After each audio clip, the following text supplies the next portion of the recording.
This is M-Dog20, Matt Cross, and you're listening to True Heel Heat.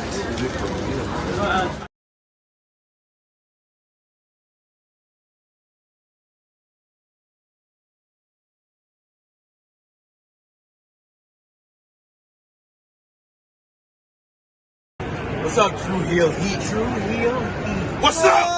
True Heel Heat. All hands is on me.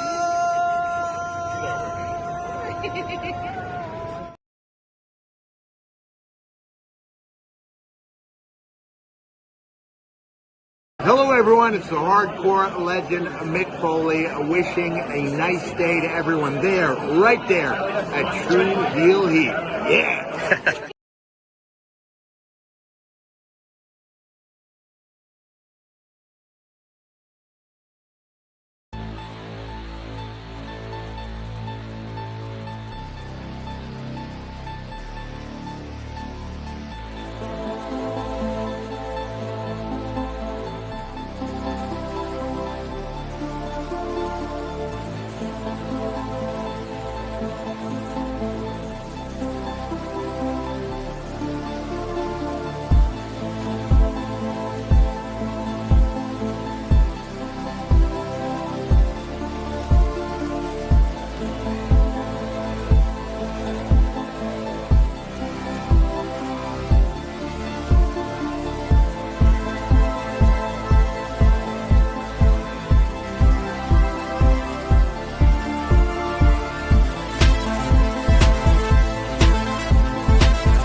Hello. It is me, your True Heel Feed nom SP3.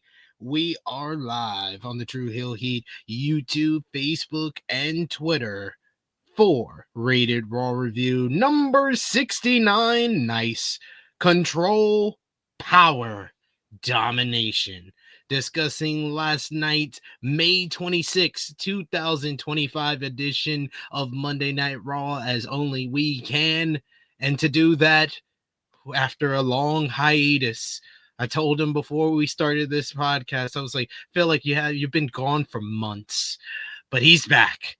Mr. Romeo Anthony Colon, how are you doing? What up? Hope everyone had a nice Memorial Day weekend. Certainly a lot of wrestling. I still need to catch up. Need to watch NXT. You need to watch the rest of Double or Nothing. It's a chore watching wrestling. It really is. It's so much. And I'm talking to the guy who watches all of it. Everything. You should have saw me this morning on In the Weeds. I literally had a whole rant about it's exhausting.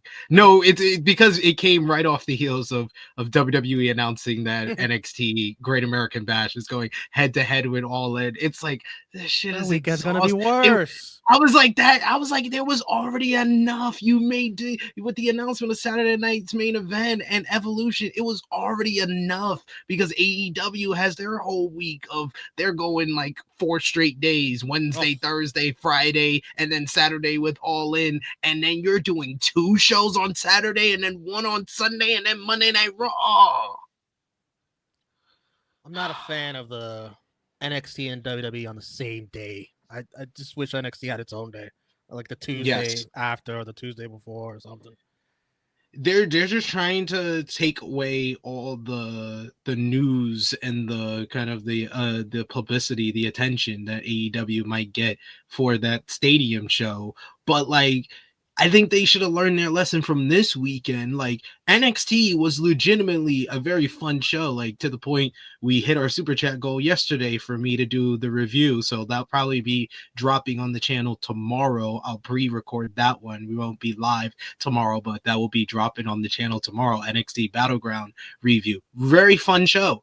No one's talking about it. Everybody's talking about AEW Double or Nothing because they had an all-timer. Like that, like you can't do that. You're the only people that you are hurting are wrestling fans by making them choose, and secondly, you're hurting NXT. You are hurting NXT, except for the casual fans that just watch WWE stuff. But yeah, like I'm not gonna be watching that live. I'm gonna watch All In live, and I'll watch NXT when I get to it. So I'm not gonna be tweeting about it. You know? Yeah. Like I did my best. Like what I did on Sunday is just to be fair to all the fans on the True Hill Heat Twitter page. I had NXT like in the background on my laptop as I had Double or Nothing on the TV screen. I was paying more attention to Double or Nothing until the bathroom break matchup. Like I told y'all in the chat, I was like, the bathroom break match came on, and I was like, oh, perfect timing. Stephanie Vaquer and Jordan Grace was on. So that was the only time I really paid attention to Battleground. But I would hear, I had it loud enough that I could hear it. So when the results happen, I just tweeted out the results instead of like how I regularly live tweet is I tweet out the result and say my opinion on the matchup. I just tweeted out the results for Battleground because I was like, I'm at least going to be fair to people who want to follow it on social media that they'll get the results on the True Hill Heat Twitter.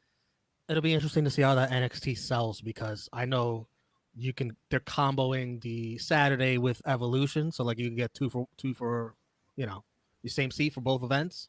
I don't know if those people are gonna be like, you know what, let me get NXT too. I don't know. We'll see. Yeah.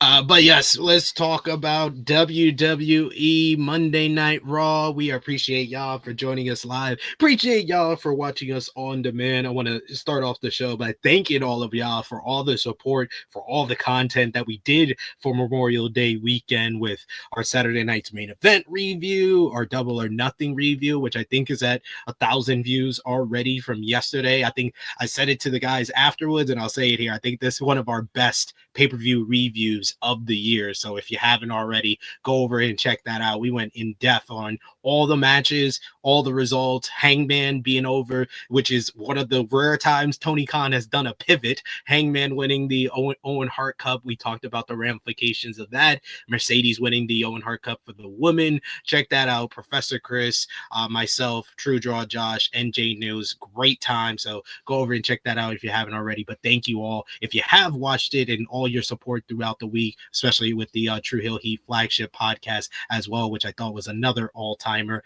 with Sadie Nyangi. So thank you for all the support from this past week. And of course, remember, if you appreciate us, you appreciate what we're doing here, best thing you could do, and it's free, drop the thumbs up on this video. You could share this video with all your wrestling fans, friends, and family on all your favorite social media platforms. If you are new to the True Hill Heat YouTube channel, hit that subscribe button, hit the bell to stay notified for all the great content here. And of course, you can sound off in the live chat. Show your support for the True Hill Heat YouTube channel. If you're feeling generous, you want to give back to what we do here, you can also send a super chat donation, and that makes sure your comment is highlighted on screen. It helps the channel grow and move forward, and we always appreciate that. Most of all, it goes back to the contributors that you see on screen with us here. And Romeo's been gone for a couple of weeks, so show your support and say that you're happy to see. I have no money for the month of May. None. Look at that. This guy went on vacation to go on tour with the Knicks, and like, well, I do have $4.99, but YouTube's gonna get like $3.99 on that. So I really have $1.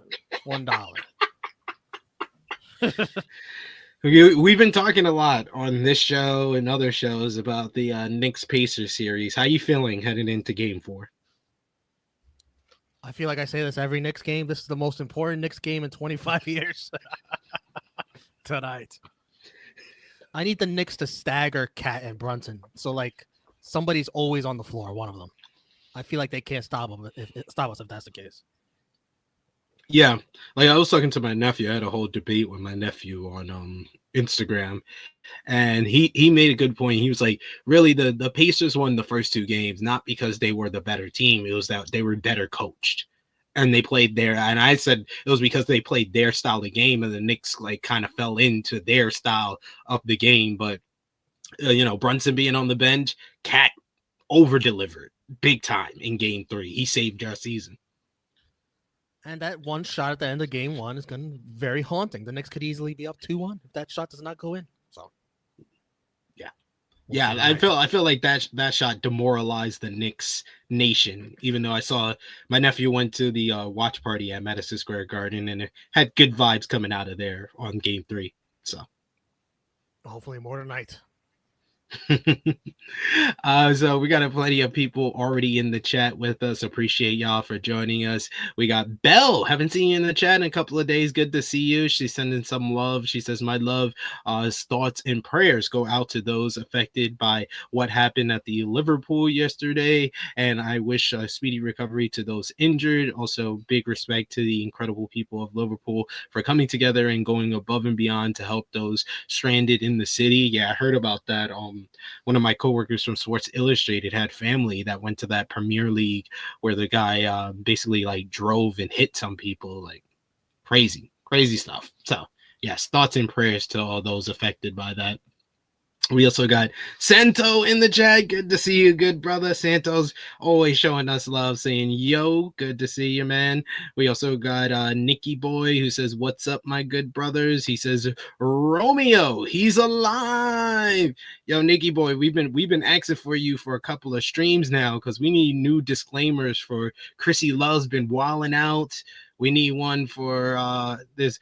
I think Jay News as well needs one. Josh needs one. We got a couple of people that needs a new disclaimer, bro. It's not just Jimmy out here wilding out on our YouTube screens anymore. What is wrong with you people?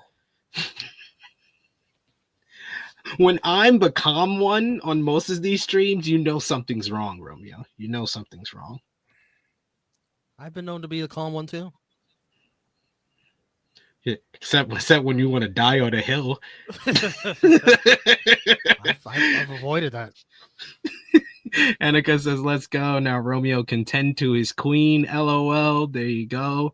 Everybody's been asking for you.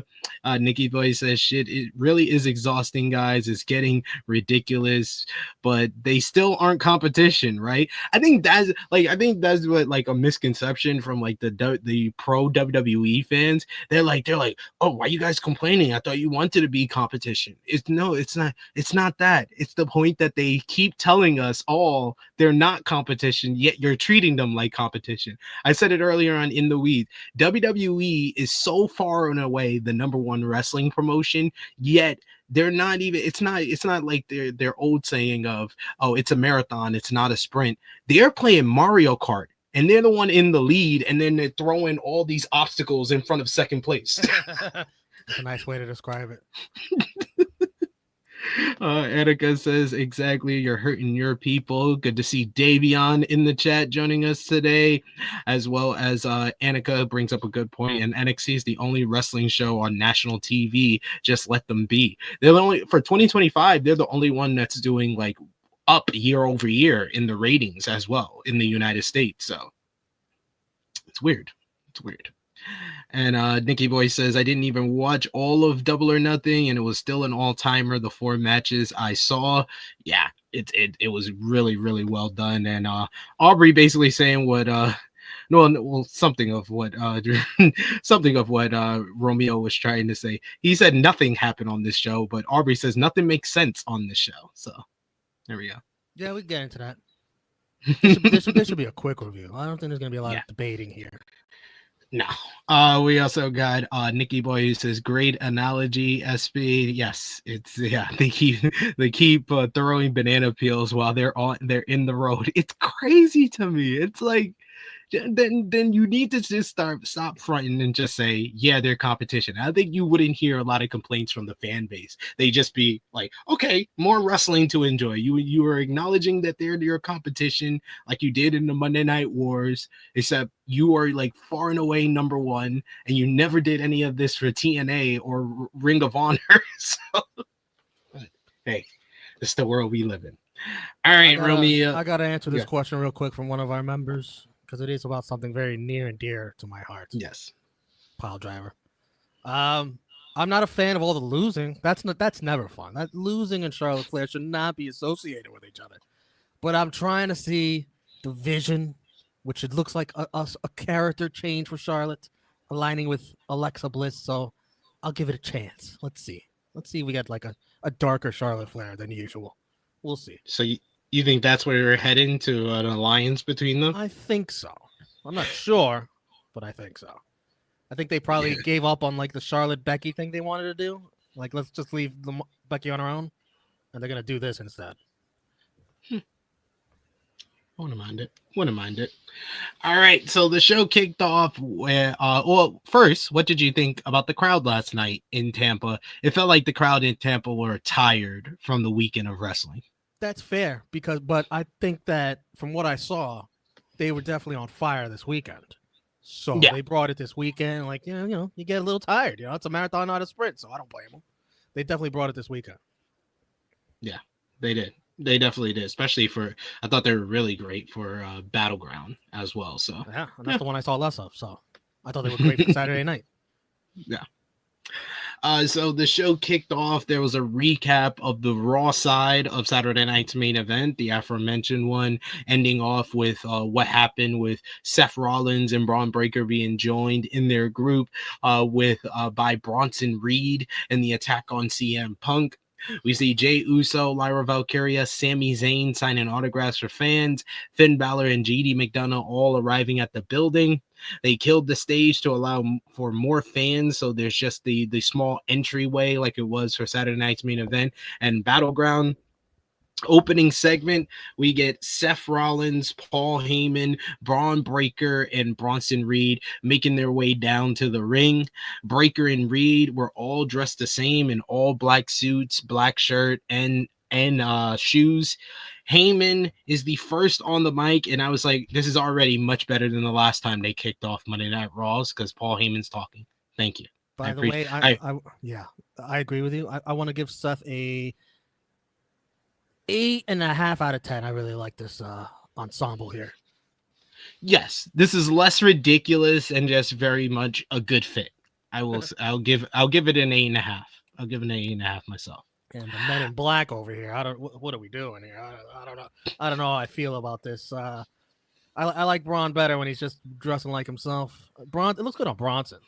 Braun, it looks a little ridiculous. I don't know. It should have been like a suit shirt and a leather jacket. Maybe. Yeah, I don't know. I like Braun when he's just dressing like a meathead, you know? That's fair. Heyman is on the mic first, and he calls Braun Breaker an attack dog, the badass in a bloodline of badasses. Yes. This was the quote of the night for me on Monday Night Raw. He says, if Skynet sent another Terminator down, who could predict who would main event WrestleMania 45, 46, 47, 48, 49, and 50, it would tell you it would be Braun Breaker. What number did he start with? 45. Okay, so he's giving Seth about. He's giving Seth like you got 3 more Mania main events, sir. That's it. And then he says that he called that a spoiler, not a prediction. The fans start chanting for CM Terminator. Punk. You know, I did see that movie. I did get that reference, Terminator. You'd be surprised, you know. He'd be like, "Oh, Romeo's never seen it." Nope, I have. Man. Well done. I'm proud of you. Look at that progression. Take a month off, and you get refreshed. You get to see some movies. I even saw Terminator 2. How about that? Oh, which is the better one to me. Yeah, I love Judgment Day. Absolutely. The crowd chanted for CM Punk, so Heyman told them that he wasn't there tonight. The timing was perfect because it allowed Heyman to move on to Bronson Reed. He says that it was because of Reed that Punk wasn't there. He claimed WWE wouldn't allow Reed around the top guys because they were too afraid. Bronson was reckless, violent, and would put everyone down. Bronson Reed went after Seth Rollins months ago because he was the top guy. Reed gave Rollins a bigger beating than he has ever received in his entire career from Roman Reigns. All the times that he has faced CM Punk, he never was able to give him the savage beating that Bronson Reed had given Seth Rollins. Heyman told the fans, though, that it is time to acknowledge the future of our industry, the visionary, the revolutionary Seth freaking Rollins. He gives Seth the mic and he bows to him the same way he used to Roman Reigns. He's doing all kinds of Roman trolling. Jeez. The fans start chanting OTC as well as "We Want Roman." They really just asking for those chants. They want to big it up. It's going to be a bigger moment when he makes his return. Rollins says that this was the way forward for the industry's future through total control, domination, and power. There was "You sold out" chants for Rollins that transitioned into "Fuck you, Rollins" chants, and they had to censor it, and Pat McAfee tried talking over it. Rollins reminded them that they had just sung his song just a few minutes ago, these fickle ass fans. And they start singing his song again. I was like, you guys are so dumb. Like, just why are you so dumb? Wow. He says, They're but tired. now When you're tired, you're dumber. but he says, but now they question his integrity and chanted profanities at him. Rollins held the power and would be the champion right now if not for CM Punk and Sami Zayn. However, even more powerful than being the champion was holding that, pointing up to the Money in the Bank briefcase, and controlling the fate of the championships. He would win the Money in the Bank and he would cash in whenever and wherever he wanted. And nobody, absolutely nobody, could stop him. And that was true power. I thought the Heyman part of this, kind of introducing each member of this group, was really well done. I felt like that with the intro of all the different members and what roles they're playing and the reason why they've been chosen to be in this group, this would have been the perfect time, the most ideal time to name the stable, to give it an actual name. Because if you ask 10 different wrestling fans that's been following this, they'll probably give you anywhere between 5 to 10 different answers of what they want this group to be named or how they're naming the group, from Seth Riders to Evolution to Seth Revolution. Riders. Yes, I do sometimes call them the Seth Riders. To me calling it the Dangerous Alliance. So this was the vision. It's right the there. vision. I know Adam Blampier did a video on his YouTube channel where he called it the Vision as well. I was the first one, folks. The first one right here. You heard it. I don't know which way I am. But I gotta guess that they're waiting for copyrights or something. I don't know. Yeah, I think once we get the report of like they copyrighted a new name or something, I think that's when that will be the pinpoint of that's the name they're going with. But I really loved Paul Heyman here. Paul Heyman was great. I thought that this is basically this whole group. What I've been saying for weeks while you've been gone is that this whole group is better when Paul Heyman does most of the talking. And whenever Seth Rollins gets the mic and he's cutting more of the promo than Paul Heyman, it's the equivalent of Scottie Pippen taking more shots than Michael Jordan. You're with the fucking GOAT. Why are you taking the shots? Let the GOAT take the shots and move the fuck out the way. Play some defense. Hit some threes in the corner. Wait for the GOAT to get you open and play your spots well. Because him going so long felt like a retread. He was fine overall because he did the little tweaks of changing his inflection of his voice, and his delivery was much better than that first promo that he did when he was basically just doing his baby bass stick. But he is not as good at this as Paul Heyman. So I just want him to move out the way more often than not and let Heyman do his thing, because that is the way this group is going to get the necessary heat, not reminding them that they were just singing your song so they can sing your song again after they were giving you the proper amount of heat because Paul Heyman did all the work for you. I agree with you about Heyman, but I disagree with you about Seth, because I think Seth actually owned this audience and owned the viewers watching at home who are going to buy tickets and come to these shows live as well. And if you're going to chant Seth Rollins' song like that, he is going to rip you a new one, because they were chanting, "You sold out? You sold out?" It's like, what? What? And then you're chanting for Roman. You're chanting for Punk. You look like an absolute moron / idiot singing his song and then doing all the chants against him at the same time. Make up your mind. He's the heel. If he's a heel to you, don't sing his song. End of story. Now, listen, they need to change the music. That'd be nice.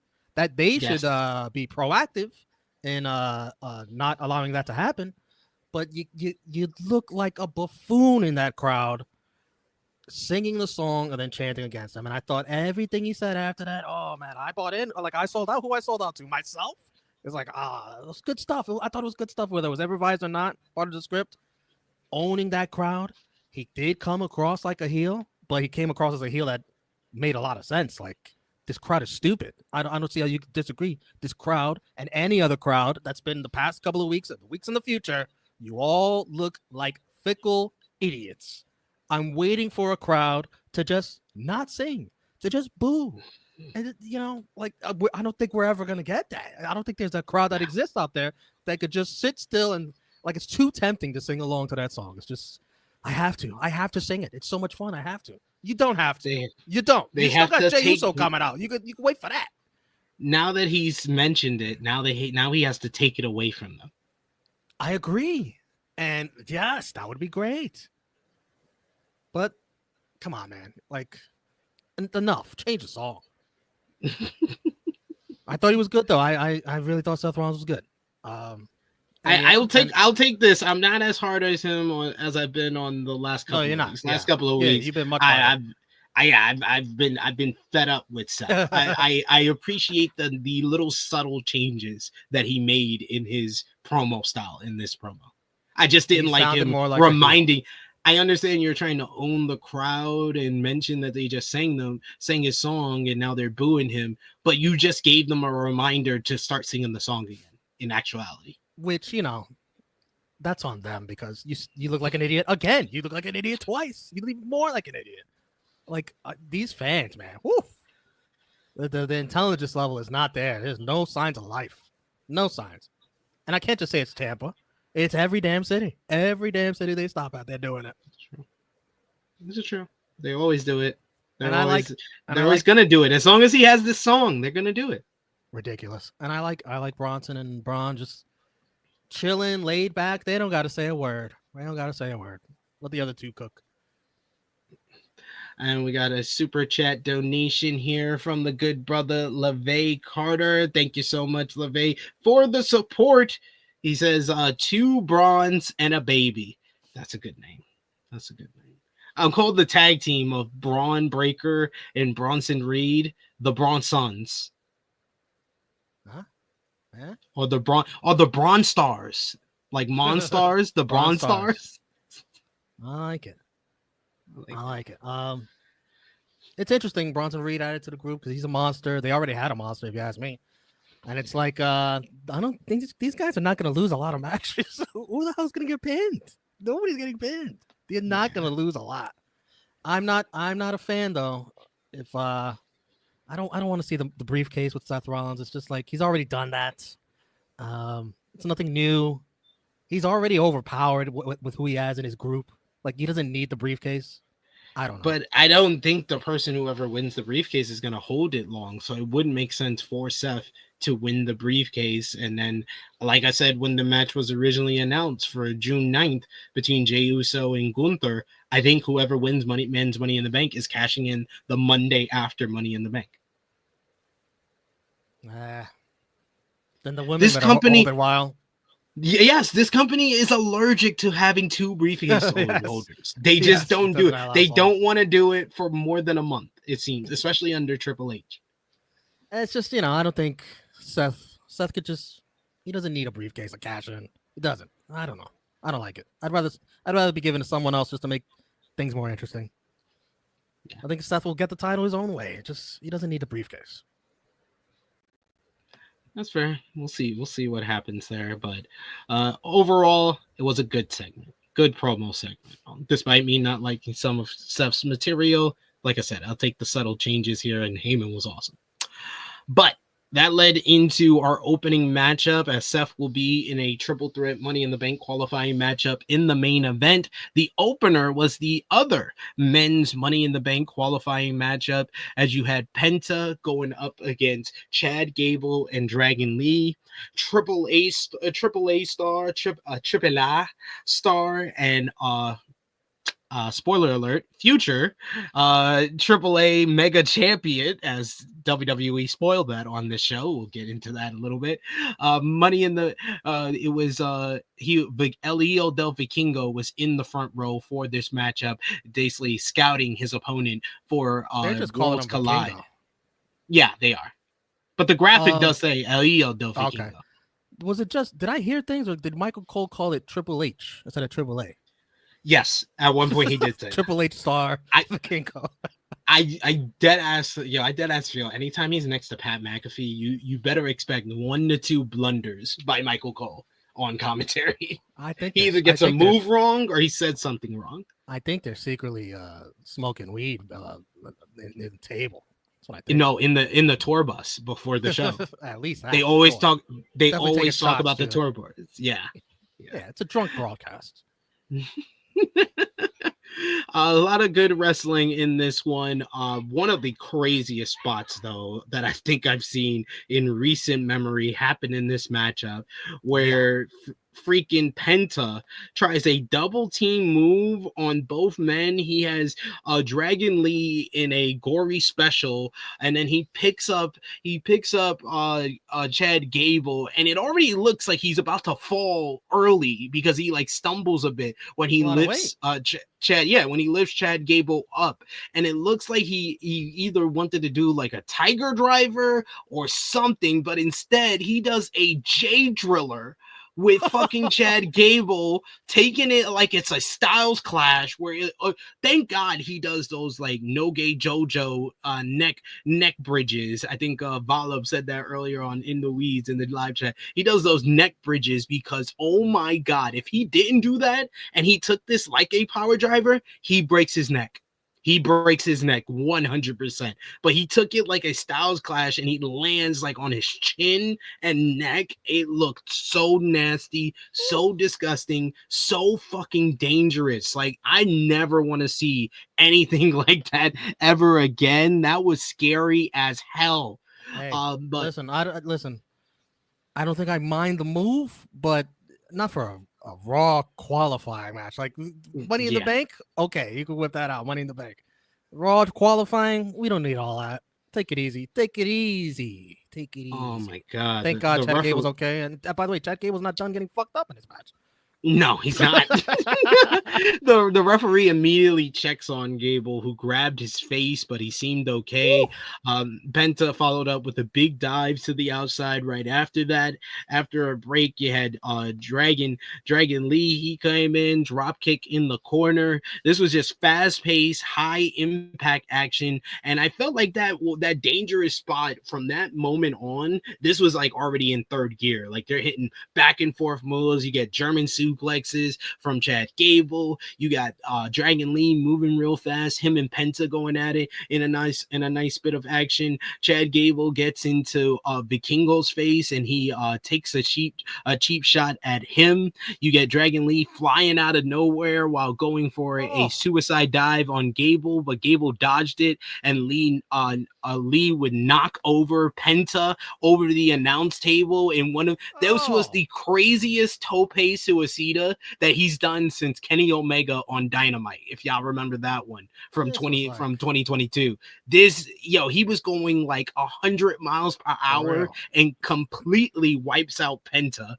While that's going on, you get Chad Gable, as the referee checks on them, he takes a cheap shot at Vikingo.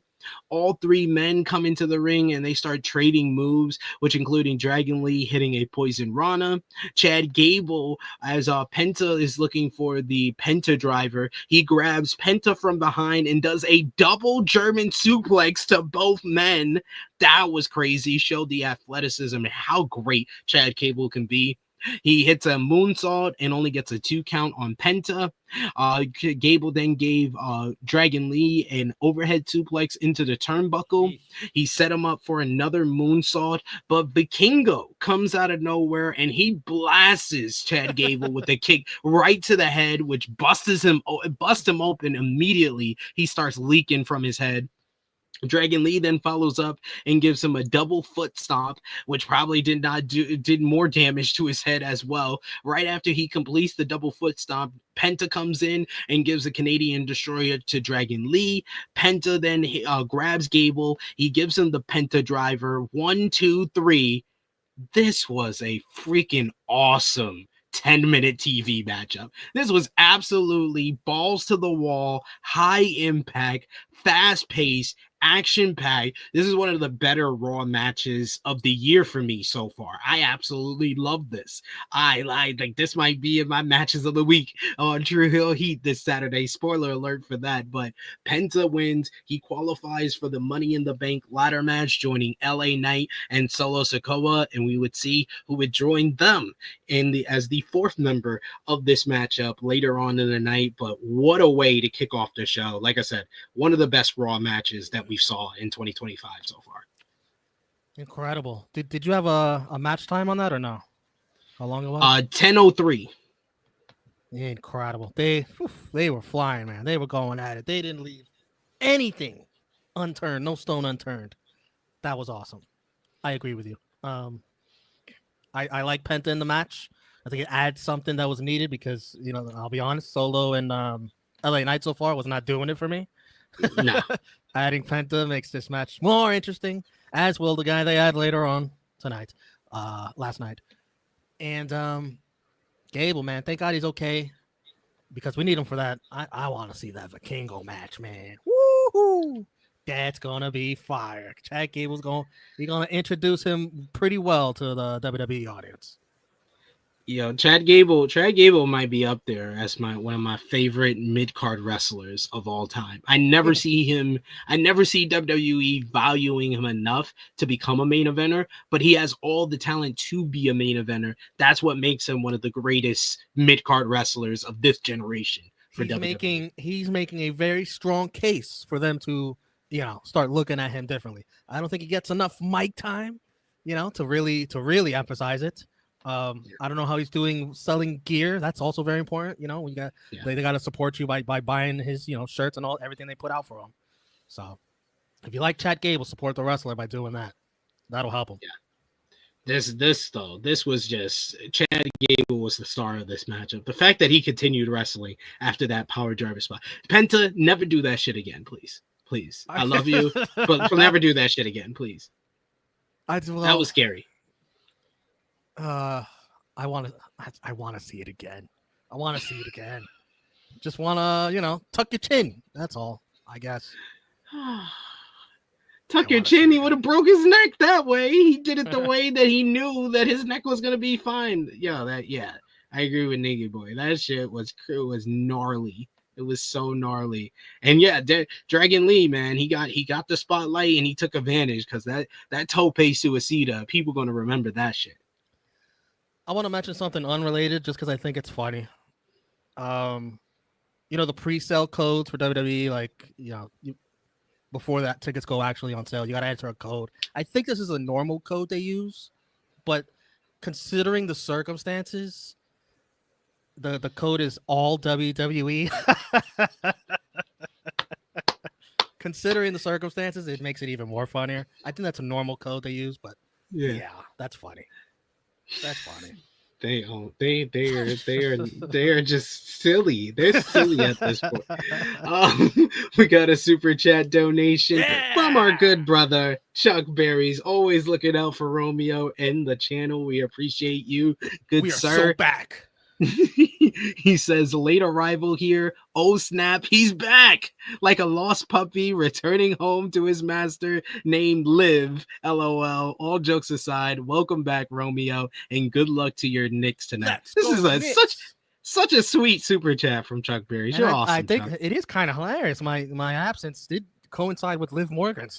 No Liv Morgan, no Romeo. He went to Japan with Liv. He's like, Liv needed a personal assistant and to basically give the time differences to Dominic, so he knew when to call, and that was Romeo. Liv returns, Rome returns. What a coinkadink. What a coinky dink indeed. We got thank you again, Chuck Berries. Yes. We got Nikki Boy who says Solo and Money in the Bank is like a polar bear in Arlington, Texas. Man, I do like Solo's character work lately, though. He's been killing it. I said it on last week's SmackDown. That was the best part of SmackDown last week for me. Like, I love the matches. The matches have been better on SmackDown, which makes it a more enjoyable show over the last 2 weeks. But the main story is what's going on with Solo, Jacob Fatu, and JC Mateo. Have you gotten used to that yet, JC Mateo? Not at all. Not at all. I have to keep saying it. No, never. I have to keep saying names. But this is really not a good one. This is not a good one. I don't think it's a bad name. I would have loved if they did JC Matanza. I understand he didn't want to do that, but I would have gotten used to that a lot faster than Mateo. Was it sound too Hispanic? Yes, too Hispanic. Like he should be in AAA. Yeah. No, he already has, like, they said it on the True Hill Heat in the live chat on the flagship. He has too much of a baby face, so giving him the last name Mateo makes him sound like a soap opera star. Davion, he says this match was a banger, definitely one of the better TV matches this year. Agreed. Chad Gable and Penta, man. They're a go-to hit when it comes to great TV matches this year. Yeah. Just put a Hispanic with Chad Gable. And he gonna shine. He gonna cook. He got that Espanol in him. And then we got Enika says you probably are now that AAA is with WWE. Laughing emoji. There you go. You know they bought him. Next up, just call him JC. Yeah, thank you. That's what I said. I said that would have been fine. JC, you're just giving an acronym for Jeff Cobb. That's fine. I would have called them JC, no problem. But Mateo, that's the issue. That's the issue for everybody. I'm just gonna call him JC because it's faster, and I'm lazy. There you go. Roxanne Perez. That's why we need a name for Seth's group, because nobody wants to call them Seth, Bronson, and Braun. Nobody wants to. Nah, so difficult. Especially when I'm putting pictures for this show. I have to put all their names instead of Dangerous Alliance or The Vision or the Seth Riders. I'm sorry, the Seth Riders is too hilarious for me. But also that takes forever to spell too, so you don't want that either. No, that's fine. Riders is one word, clear as day. S Riders. The Vision. You gotta see. I'll call them the S Riders, like I call them the D Riders. And the Vision's gonna make some nice merch. You can make it all very Illuminati like, the seeing eye. Yeah. You know what the issue is? The Vision. That's someone's name in Marvel. That's why War Raiders are War Raiders and not War Machine. Yeah. But he's dead in the MCU. So No, F no, he's not. Oh, Remember the one from WandaVision is they're gonna do a show right. on him. Yeah, right. Yeah. It's taken forever. That's why I forgot. Yeah. Roxanne Perez joins the Judgment Day backstage in the clubhouse. Nuggies. She hands Dom a big platter of chicken nuggets, not tenders. Once again, she's trying to put them onto nuggets. She's trying to make them betray the tendies. Perez was about to massage Dom's sore shoulders because he's carrying the title so much. But just as he was about to do that, big pop for Liv Morgan returning to Monday Night. We are so back. Jesus. Monday Night Raw. She comes in and catches Dom trying to getting a massage from Roxanne. Dom tried to explain. Look at Finn. Look at Finn already. Finn steals this segment if you just watch Finn Balor. Yes. Each of the backstage segments with Finn was hilarious. He was so good. Dom tried to explain why she hadn't really heard from him, but she cut him off. She said that Raquel Rodriguez has been keeping her updated, and she was off to talk to Adam Pearce about getting a Money in the Bank qualifying matchup for herself, and then she would deal with Dom later. Balor was very amused by all of this after Liv and Raquel left out of the scene because Dom got himself in trouble. What did you think, first of all, about last week? That was what we talked the majority of last week's show, me and Top Guy JJ, was about the Roxanne Perez with the Judgment Day. We was like, finally, Judgment Day is doing something interesting for the first time since last summer. But what do you think about Roxanne's inclusion in this Judgment Day storyline and this segment here with Liv's return? I love it. It's a nice little role for her. It adds a lot to Finn Balor too, because it was all Finn Balor's idea. Even though Dominic was the one that had the idea originally about adding a member, Finn just steals it, changes it up a little bit, copies the homework, changes it up a little bit. It's like, no, we need a woman. We need a woman to watch Liv and Raquel's back. But really, deep down inside, this is also master plan to get Liv out because he's jealous of Liv the same way he was jealous of Priest, the same way he was jealous of Rhea. It's a vicious circle. Finn Balor is an asshole, and people need to open their eyes. They got to see the vision that Finn Balor is an asshole this whole time. And it's good for Roxanne because I didn't like the Roxanne Julia pairing at all. It just felt kind of forced. Maybe they could have made it work eventually, but this is more natural given something Roxanne could sink her teeth into. I like it a lot. I'll like it even more if Raquel's a part of it too, because I think it also gives Raquel something too. If Raquel chooses sides, that'd be interesting. Yeah. Liv, I like Liv on her own. Like Judgment Day was a nice thing. Liv could be a babyface. You could turn her babyface. I think she'll be very successful. It really feels like the crowd will want to cheer Liv and Dom. Yeah, we'll see what Dom plays a role in this. Like, do you keep him heel? Is the Dom Liv stuff sort of run its course? I wish they were more into it. Like, I wish they were just made out every week. Like, who cares about these real life relationships? You're acting. It's acting. I wish they went all the way instead of just little nose kisses. Like, I hate that shit. I want them to go all in with their acting. Hey, they've kissed way more times than Rhea and Dom did in 2 years. That is true. That is true, because I didn't like that either. I want them to go head first, dive all in. Well, we said all in enough on this review, but yeah. That's what WWE's probably saying backstage. God damn that all in. I think we'll see if maybe Dom and Roxanne could have that chemistry. Well, Roxanne also has a boyfriend, so they're not going to go all the way either. Jeez. Come on, man. Hey, Dom's married too, so maybe it's on him and his wife. Did you hear? He said he would give up his marriage if he owned an In-N-Out. And she was an interview with Stephanie McMahon. Stephanie McMahon was like, "What?" I had to do a whole article on Dom's wife and any information on her for Sports Illustrated, and I watched that clip and I was like, damn, Dom, you messing it up for the rest of us. If he's willing to do that, I got a feeling he'd be acting. He's good to have these on-screen kisses. It ain't Dom's problem, I'll tell you that.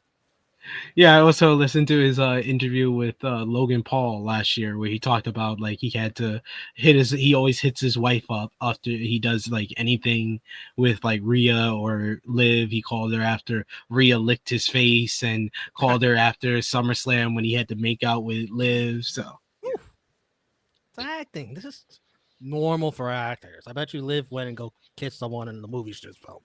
It's not a big deal, man. It's not what real. Does Liv have a boyfriend in real life? Well, I've been meaning to tell you something, SP3. Well, but we'll talk about it off air. We'll talk about it off. Okay, all right. That's why he's been away, folks.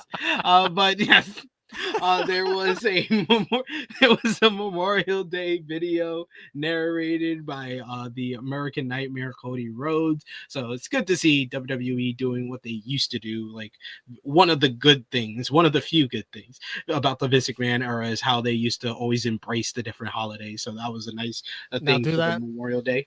And I'll do that for Black History Month. Don't forget February, guys.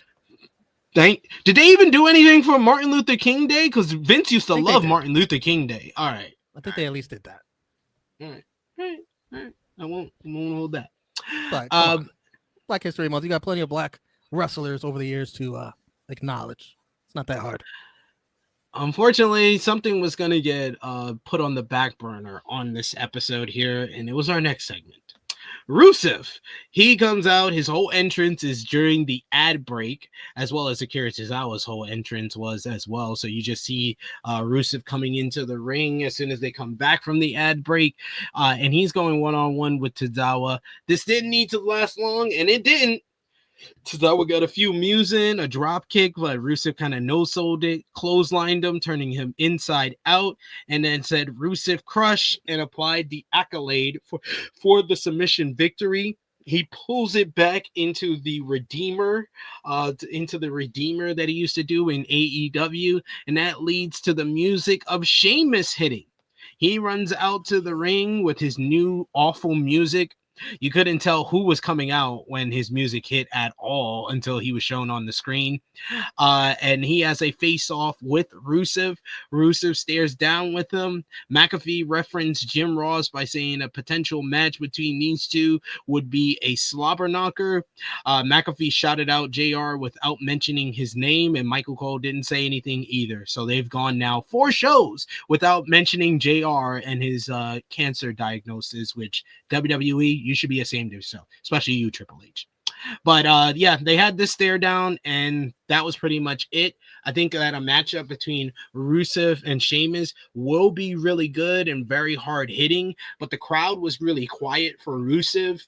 They were quiet for Sheamus mainly because of his music, and like I said, the entrances was during the ad break, so this just felt like mid-card filler.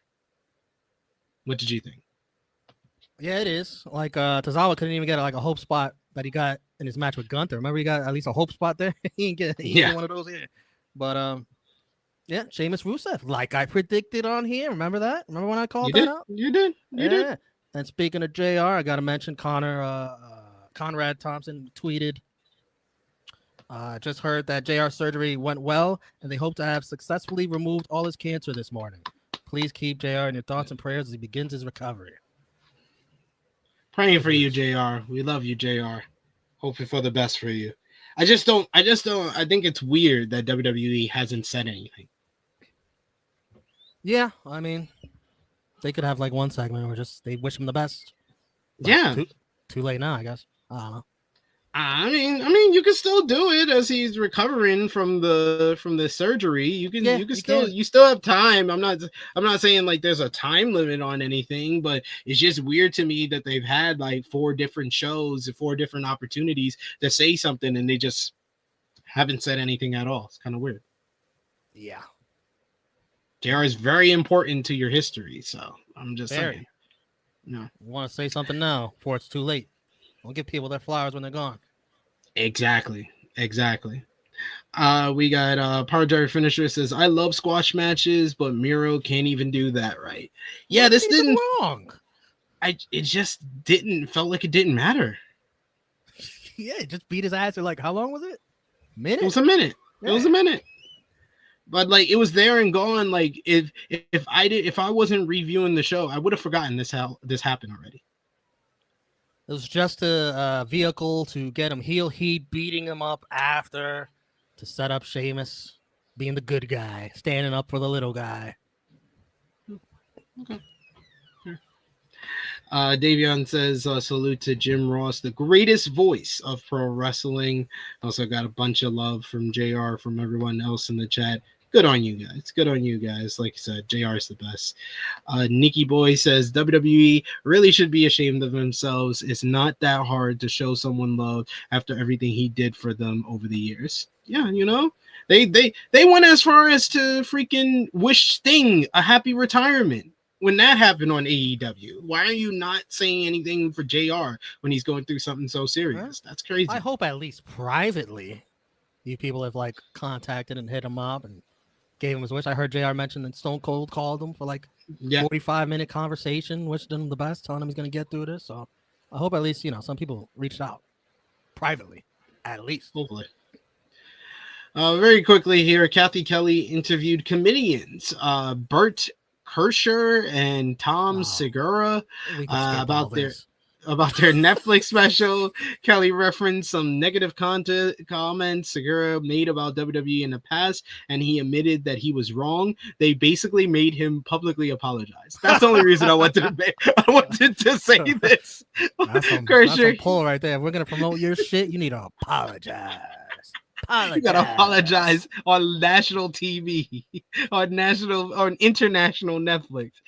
Kershaw got distracted because he was excited to see the War Raiders nearby. He removed his shirt, and the War Raiders chopped him a few times, and he said he was hurt. I don't like how WWE seems to emphasize celebrities as much as they did in like the 80s and 90s nowadays. The ones that have to do specifically with Netflix, I understand. Netflix appreciates it. I don't, but Netflix does. That's fair. Yeah. We get Sami Zayn is complaining about the opening segment. He's tired of hearing all the talk from Seth Rollins and company. Zayn regretted not going out to the ring to confront them.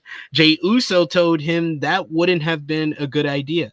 Jay advised him to win the Money in the Bank briefcase, and if there was any trouble tonight, he had his back. As Sami will be facing Seth Rollins and Finn Balor in a triple threat Money in the Bank qualifying matchup in the main event. But we had our second of 3 triple threat matches up next for the World Tag Team Championships. The New Day defend against the former champions, the War Raiders, and American Made, the Creeds. If you weren't tired of multi-person matches, there was plenty of 3-ways on this show here. The New Day formed an alliance early on with the Creeds as they wanted to take out the War Raiders from this matchup and make it a 2-on-2 matchup. This led to them taking out the Creeds on the outside and posing in the ring. Ivar and Eric would fight back though. Ivar squished Kofi into the ring board, the LED screen around the ringside area. Ivar went to the top rope, but Julius Creed caught him out of nowhere with a big drop kick, laying him out there. Leaping kick. That was very, very well done.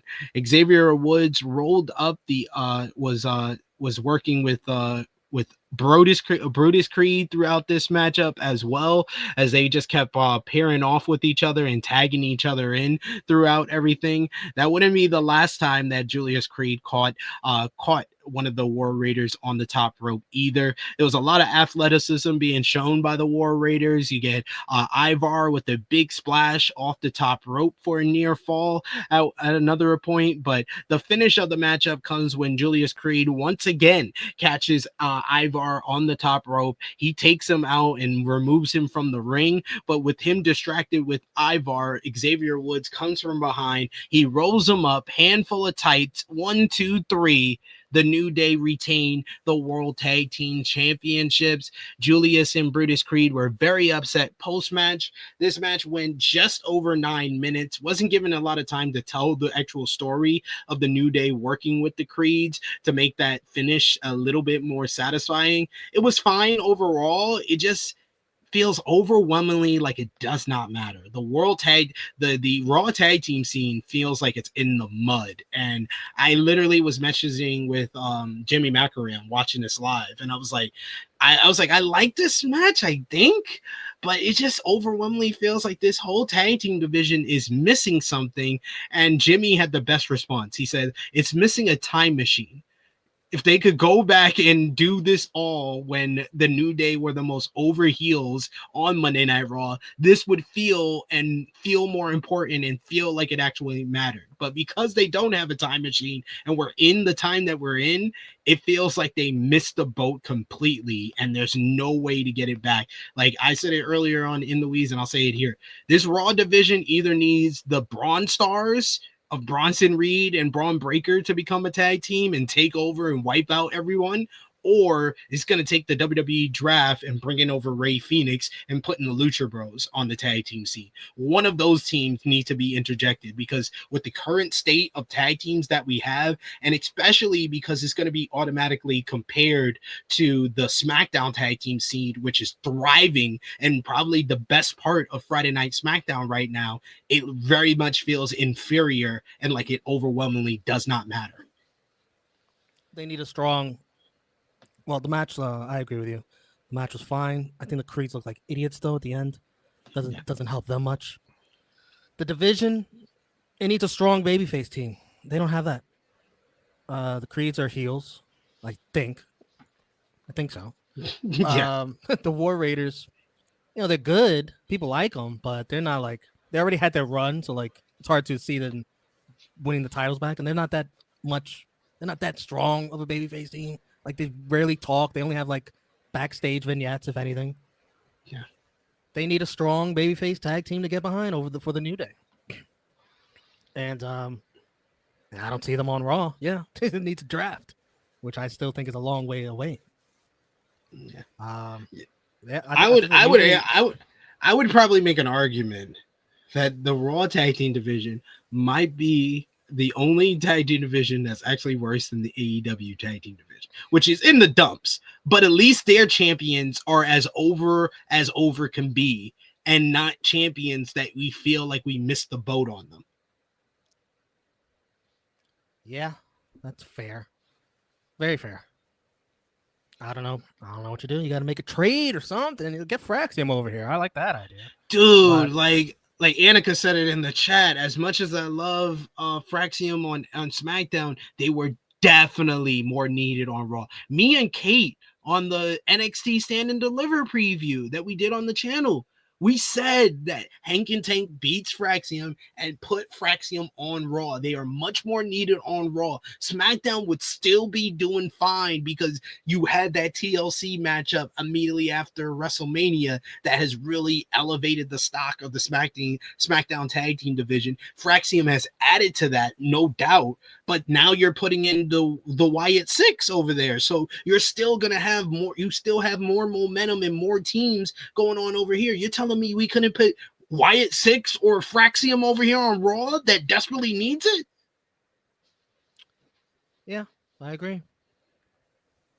Honestly, I wouldn't mind if there was just one set of tag titles. I really wouldn't. I agree.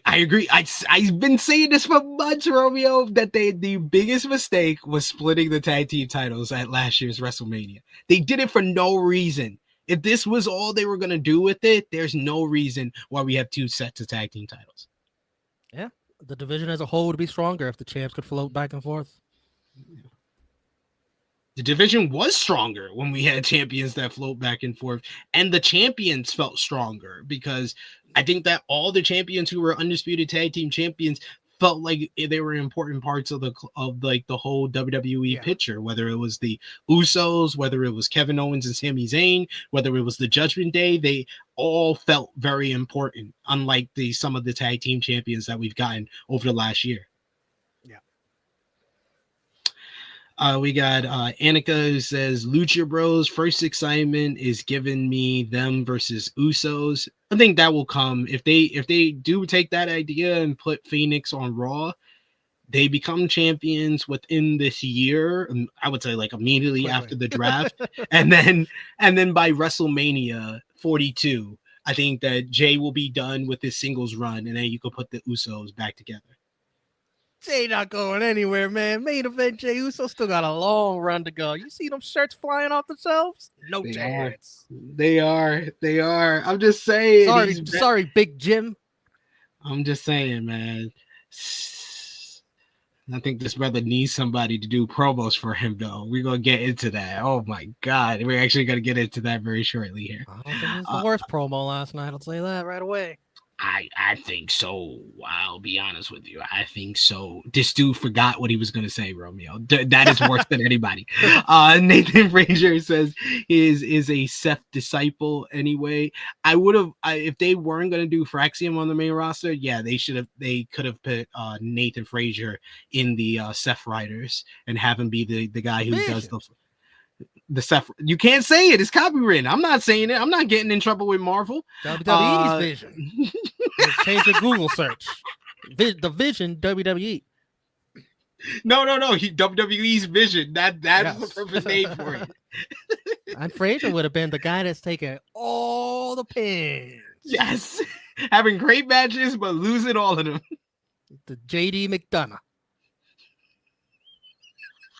He would be the McDonough for sure. What is McDonough? A Finn disciple. Yes. Dion says they can draft Fraxium to Raw whenever they decide to do the draft. No, they don't have. I think Fraxium is pretty good on the SmackDown tag team division right now, and I feel like you'll be trying to like get them. You're in the process of getting them over on the SmackDown audience and on the SmackDown show. So putting them on Raw, like what, 3-4 months into their run on SmackDown and put them on Raw, you're basically starting all over again. So no, keep them on SmackDown for a little bit. Here we go, Greg. This is how you get around the copyrights. You just change the spelling. Like you did. That is VZN. That is not Vision. what they did with Damage Control. Like CTRL. That way it's its own search. That's how you do it. That's how you separate the searches. I guess that's fair. The vision. You gotta see the vision. It is sad, Nicky boy. It is sad that the AEW Tag Team division is in the mud. But I only brought them up because it's sadder that it's somehow better than Raw right now, because at least the Hurt Syndicate, they are very ultra popular, and they feels like they're still getting more popular in the process of, especially the MJF angle. The New Day, we missed the boat on them at their peak of hatred. They were the most hated heels in the company, and you put the titles on them 4 months after they were at their peak. Did you see what Xavier Woods did during his entrance? What do you do? He walks past this lady who appears to have Down syndrome. Xavier looks disgusted that this lady wants to even touch him. Like he was not down with that at all. Okay. I mean, can't say anything. I didn't see that. I didn't notice that. We got a super chat donation from Chuck Berries. Thank you so much, Chuck Berries, for the support. He says one more thing, enough to Michael Cole saying that's my guy with every black rapper that appears on Raw. Sick of that shit. Yeah, it's culture appropriation. 100%. Pat McAfee ain't no better. He just know more rap songs than Michael Cole. But they both culture appropriating with what they doing on commentary. I agree, Chuck Berries. I agree. The best part was Cole during the Yeet entrance, having a epiphany that he finally figured out how to yeet properly. He doesn't need to move his whole body at the same time. He figured it out. He just has to move his arms. It only took him how long? How long has he been yeeting? How long has he been yeeting? For months. For months on end. He's like, oh, I don't have to move my whole body. I'm 60 years old. I can't do this shit anymore. That was fun. I laughed. Thank you, Chuck Berries, for the super chat donation. Yes. Backstage, Liv Morgan and Raquel Rodriguez are looking for Adam Pearce when they run into WWE Women's World Champion Io Sky and Kairi Sane. Morgan was surprised to see them because she thought Damage Control was dead. What is this, a reunion? Sky told them to keep walking. Morgan says that they don't matter. She's the WWE Women's World Champion. Let's be serious. Morgan said that she would win Money in the Bank and cash in on her, unlike Kyrie, who can't be in Money in the Bank. Zayn cut a promo on her in Japanese and then challenged her to a matchup later tonight. Morgan accepted and then insulted Kyrie once again, which led to Io holding her back to wait for the matchup later. I didn't like the disrespect of my dear sweet Io Sky. Oh, I thought you were going to say Kyrie Sane. Kyrie Sane had a rough night. Yeah, I mean, yeah, I watched the match. Maybe that's why I'm not too offended by the Kyrie slander. Then they talked about what happened on Saturday night's main event with Jey Uso and Logan Paul to bring out Jey Uso, who did his entire entrance during the ad break, which is a first. Usually WWE always wants to show this 10-minute long entrance with him yeeting with a young girl. He comes down to the ring. The crowd wants one more time. He does the one more time just in time for the ad break to be over, and they miss the entire entrance. Jay's in the ring and he's about to cut his promo when he's quickly interrupted by Gunther, who congratulated him on his 15-year anniversary in WWE. It's been 15 years since the Usos debuted in the company and winning his first title defense against Logan Paul. Gunther said that Jay has held the title longer than many expected him to. Gunther could see that Jay wanted to be the captain of the ship, and there was a lot going on. And when Jay's friends needed him, he was there. No questions asked. He says those are great qualities for a good human being, but those are terrible qualities for a great champion. Gunther said he was the champion for almost a year because the only person who he cared about was himself. Basically, fuck you, Ludwig Kaiser. That's what I said too. Gunther didn't think Jay had the intellect to understand how to carry himself as a great champion. When they wrestled in 2 weeks, Gunther would make all of these things. He would make it right. He would relieve Jay of his position and choke him out and put the title back around his waist where it belonged. Jay gets on the mic. The fans try to yeet with him, but he tells them, "Nah, calm down. I got this. And then he cuts one of the most fucking stammering, rambling fucking promos I've heard in such a long time. He said, "I'm done. I'm done. Rock? I'm done." Yes, even worse than The Rock. "I'm done with people saying my days as champion were numbered. I had family. I have friends. They fought for me just like I fought for them." Jay was fighting for more than what Gunther was fighting for. Jay fought for the fans' support, and he would make Gunther tap out again in Phoenix. One word, 4 letters, yeet. Yo, how much have I missed the TV? Since when he started adding the what is that? Yeah, what is it even on the shirt? He's been doing that for the last couple of weeks. Jay just either seemed flustered, seemed like he forgot his promo, but this was his worst promo as World Heavyweight Champion. Like, he just did not know what to say. Didn't he have repeated his best promo like a couple of weeks ago? Yeah, it's like so up and down. Yes, it's so up and down. He's like what's a good NBA player that's just like really up and down? Westbrook can be like that sometimes. Westbrook. I was gonna say like Bradley Beal. Like he's very Carl much Anthony that. Towns. Carl Anthony Towns. Anthony Davis in the playoffs. Oh, like for sure. AD. Yeah, AD is the best example. That's the best one. He's AD in the playoffs. He's really up and down. He can have his best promo one week, and then the next week he just comes off completely flustered. He felt like a rapper on Freestyle Friday on 106 in Park who just forgot everything he wanted to say. Oh my God, this was horrible. Gunther was good, but Jay was so bad here.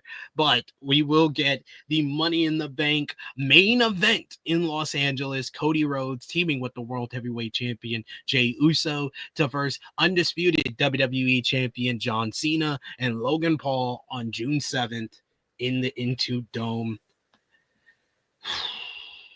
This was rough. This was really rough. What did you think? I didn't get that impression, honestly. I really didn't. Gunther for me was like so much fun on the mic. That was fun. The Jay stuff was just like whatever. It's like it's the match. Like the match is just like so random. Like it's the Raw after. It's like it feels like this should be presented on a bigger stage, like Money in the Bank. That tag match you just showed does nothing for me. Not why is it even happening? Unless you're telling me that Travis Scott's gonna that was the rumor that Travis Scott was gonna be a part of the team. That would actually make things interesting, you know. Yes. If it's just I literally said that when we talked about the report on the flagship. I was like, this is gonna get the curiosity. That would be a curiosity draw. This one, no. This feels like you were really match. At this point. It feels like Triple H is purposely sabotaging Cena's retirement tour. Unless Cena wanted to do this, like I want to team up with Logan Paul one time. Okay, you got it. Hey, I want to wrestle R-Truth one time. Okay, you got it. Is John Cena booking this? Like, what is this? Oh man, the match has no consequences at all. It's like a really fun house show main event that's going to be in Money in the Bank. It's like, but does it mean anything? No. Just another Cena date wasted to me. Why would I would do like he mentioned 15 years of the Usos. What, the Usos don't get like some kind of commemorative like tag team match, big tag time? Like they made a big day for the New Day. What was it? 20 years? They would, I guess 20's bigger than 10, a decade. 10? A decade. 10. 15, who cares? It's just a number. That's what I thought. Like we're gonna have some kind of Usos thing, but no. I'm glad I'm not the only one that knows that was just a bad Jey Uso promo. Like there's a promo that happens later that just I wanted to throw up. I really did. I already know it's just you hating on somebody. But it's probably not as bad as this. This was really bad. This changed how I looked at Jay as World Heavyweight Champion, where I'm like, I kind of have to agree with Dion. He's like, Jay's got until SummerSlam, then it's up. Thanks for coming, bro. Hey, yo, it really feels like you're not ready for this. You're not ready for this opportunity. Hey, we know it's a ticking clock anyways because of Seth freaking Rollins. We know it's Eddie, like I love Gunther's line. You've already exceeded my expectations. Like how long you gonna hold this? He had one title defense. No, two technically because of the Seth match. Okay, but he's only held it for a month. He's held it for a month. He's funny. He's low key humor. It's so hilarious though. He's really good. Gunther was the star of this whole segment. Yeah. I love Chase in the chat says he's Anthony Edwards in the playoffs. But Anthony Edwards will tell you, I didn't have a bad game. So he was like, I didn't have a bad promo. That was a bad promo. That was actually good. Jay says, Jay also, Damian Lillard, there would be times Lillard would go for 40 or he just has 4 points. Yes. Yeah. Poor Dave. TikTok on that too. Yeah, Dame time is over.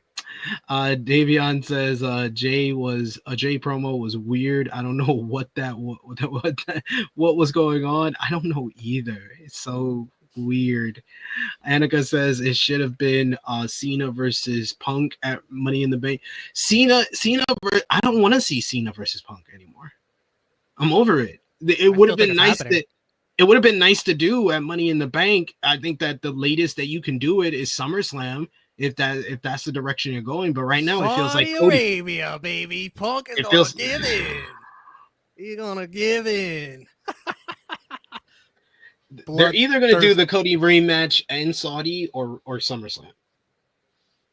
I think it's SummerSlam. Or if they really if they really want to take the media eyes and the news feed away from AEW All in Texas, they do it on Saturday night's main event. Which one? The July one, the next one. Oh, I'm saying what match? Cena and Cody. No. Because apparently the rumor is Andrew Bayala, he reported that they want to do 3 big matches at Saturday night's main event on July 12th, the Goldberg retirement, and the belief is that Cena and Cody are going to be on that show. Interesting. And also I felt like I wanted Cody in the Money in the Bank match. Same. He should be wanting to get a title shot immediately. What's the best way? Winning the briefcase. Not some tag match. What? Yeah, here we are. Dion says, I have a conspiracy that Triple H is sabotaging WWE so when he breaks off and joins McMahon's company, he could take the talent with him. Dion, what drugs are you currently taking? That's a wild conspiracy theory. Wild out here. Wild. Annika says it also feels like Jay was waiting for the fans to yeet, and when that didn't happen, he didn't know what to do. No, Annika, you missed the part where he goes like this to the fans. He told them to stop. He didn't want them to yeet because he can't remember his promo. That was clear. Like I rewatched this segment this morning and I was like, he legit forgot his promo. He forgot what he was gonna say. He thought he was gonna spit some ill shit, and then he forgot what he was gonna say, and he didn't have the fans to bail him out with the yeet chants. That was the best part of the promo. Jay telling the crowd not to yeet. What? Oh, thank you so much, because I hate that shit when he fucking says something, yeet, and then he follows it up with something else, yeet, and then blah blah blah, yeet, yeet. It's the new what chant. Yeah, it is. It is. It's annoying. Do it for the entrance, not for the promos, please. Oh, so annoying. There was a video clip of Cody Rhodes' new podcast, and he's going to have the next season, the new season of his podcast with special guest Brandy Rhodes. They were sponsored by Wheatley's Vodka and all over of Cody's tour bus as well, and they talked about his return to WWE at WrestleMania 38. They showed the comedians in the crowd earlier in the night, the comedians we talked about earlier. They showed Patrick Marone, a hockey player. Waka Flocka Flame was in the crowd. He was behind the comedians before, and they basically bypassed him to talk about the comedians, which was stupid until Michael Cole started culture appropriating.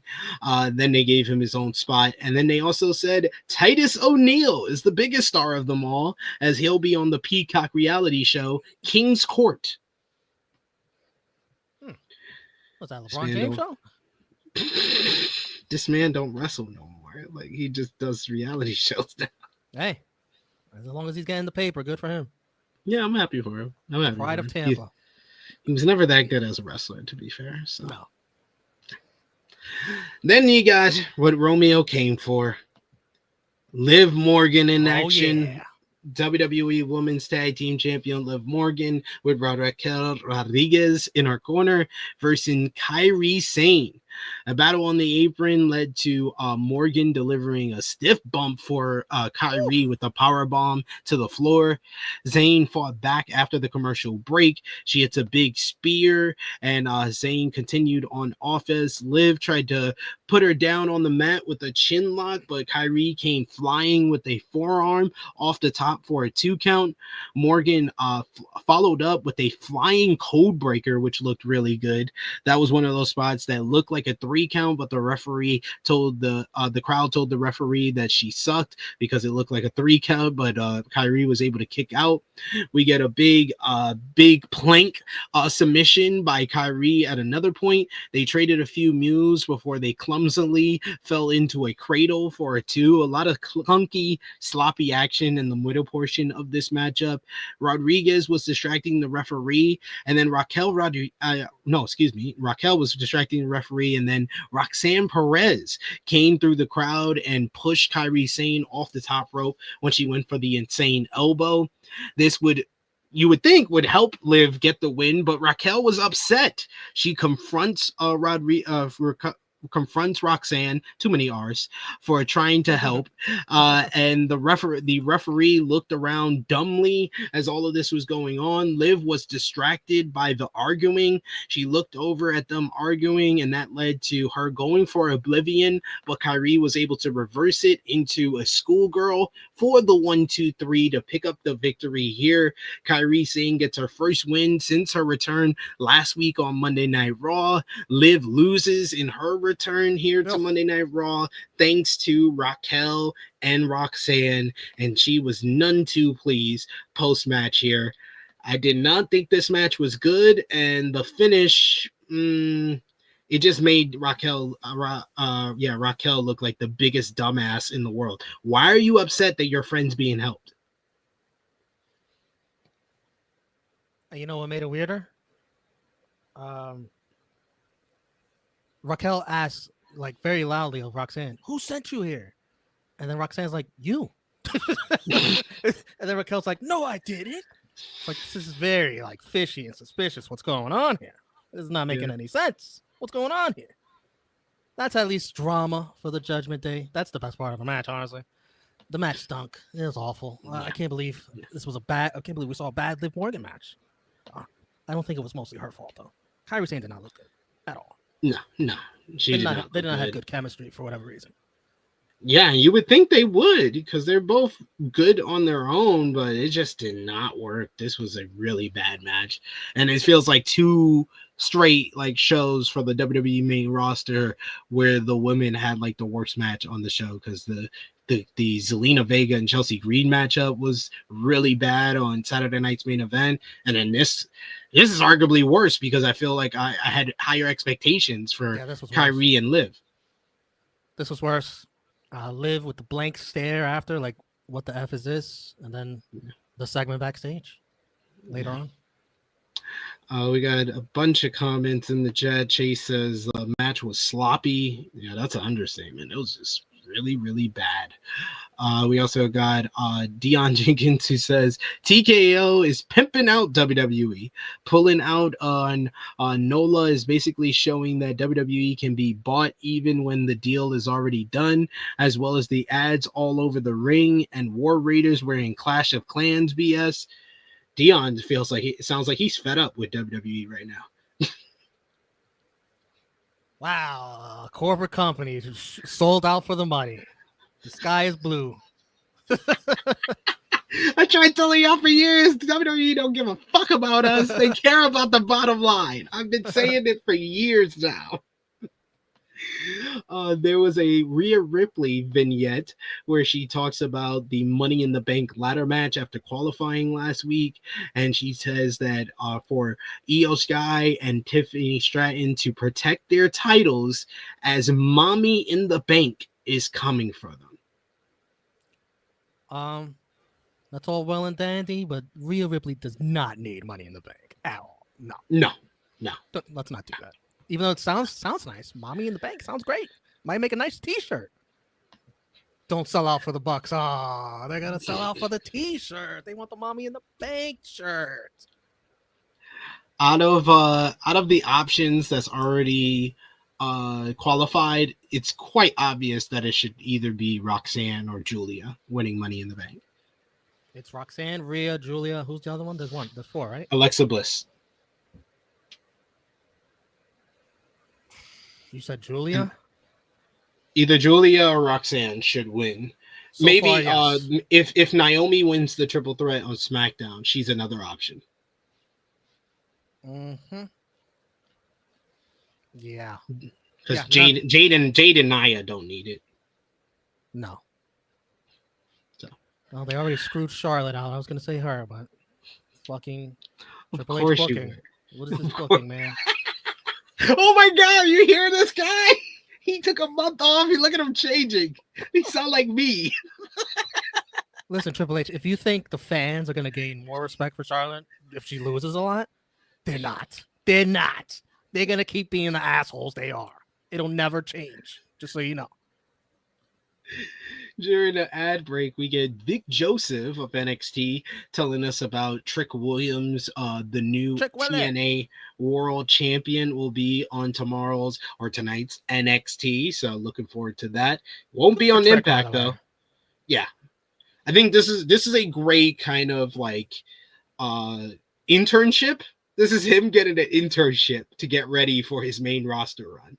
Because he's already done everything he can in NXT. Now he gets to go to a whole different promotion, be the world champion over there. He can learn from the likes of like your Eddie Edwards, your Brian Myers, your Frankie Kazarians, your Eric Youngs. Learn from the older veterans over there. Learn a whole different other style. Get over with that audience as well. You're still trying to explore what you can do as a heel. You'll probably have another rematch maybe with Joe Hendry at like Against All Odds, and then you'll drop the title in July to Mike Santana in New York City. My guy Mike Santana gonna be on NXT. But Puerto, what a week for Puerto Ricans, man. Did you see the promo though? Did you see the promo he did? The one from Battle. I saw the little bit of it. Yeah. The backstage one, right? Yeah. The most Puerto Rican New York promo that's ever been on WWE. I loved it so much. Oh, this is great. This is great. We need more of that. I might have to stay up for NXT just to watch my boy Mike Santana. I'm so happy for him. Another guy that I will shoot in the gym for. Just like Austin Theory, I was shooting the gym for Mike Santana because he was the second or third. I think it was that one day where we did our first interviews for this channel. It was Austin Theory, Michin, Mia Yim, and Mike Santana and Ortiz that we interviewed that day.